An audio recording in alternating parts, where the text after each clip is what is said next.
In the first 3 months of 2026, Toronto sold 246 new condos, the lowest quarter since 1991, and for the first time in over 30 years, not a single new project broke ground. The mainstream coverage is calling this a buyer's market. The Bank of Canada calls it something else. Because the same crash giving buyers leverage today is engineering a supply blackout for 2029 into a city that keeps adding tens of thousands of residents each and every year. For the first time in years, you can get a condo in Toronto for less than $400K. That is the headline coverage.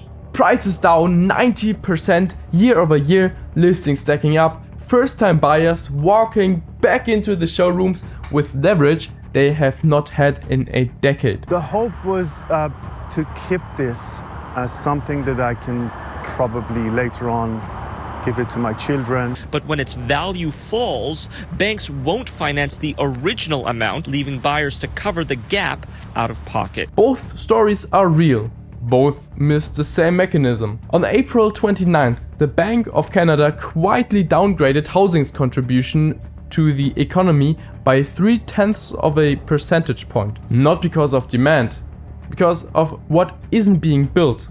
The exact phrase from the Monetary Policy Report, a substantial inventory overhang of small condominiums in some major centers will restrain new construction. That is central bank language for a frozen pipeline. The size of the swing matters. Housing was forecast to add 0.2 percentage points to growth this year. Now it subtracts 0.1. That is structural reversal, not a wobble. It's very unfortunate. We're getting a lot of calls, I'd say 1 or 2 a day, where people are struggling. The Toronto condo system was never built for end users, it was built for investor pre-sale. Investors are roughly 80% of pre-construction demands in the GTHA. Developers cannot break ground until 70% of units are sold in advance. Without investors, no pre-sales. Without pre-sales, no construction loan. Without construction loan, no one is going to show up. 90%. That is the financing model on its back. Make no mistake, the condo market has been dropped to its knees. It's not a TKO, but let's give it a standing 8 count. That language is from a Bank of Canada trained economist. Knees, 8 count, not a tabloid. And the consequence is already on the ground. Q1 2026 had 0 new project launches. Not low, 0.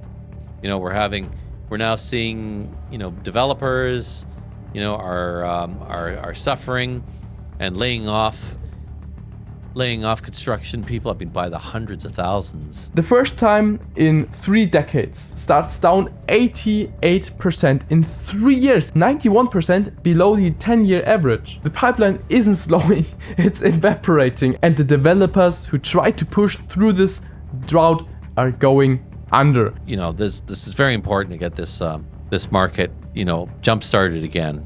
Mazraeli's flagship tower at Yonge and Bloor, The One, went into receivership in 2023. Hundreds of buyers received notices of disclaimer last October.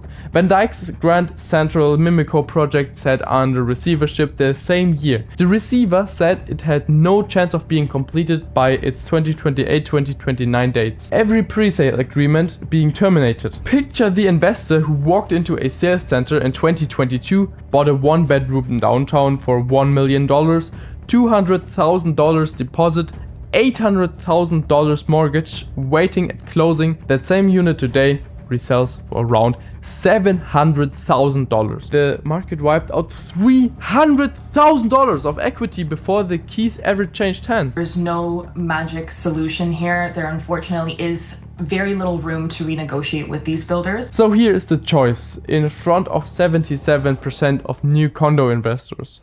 Walk away, lose the deposit, get sued for the shortfall when the builder resells it, or hold. Bleed $597 a month every month on a unit worth less than what is owed on it.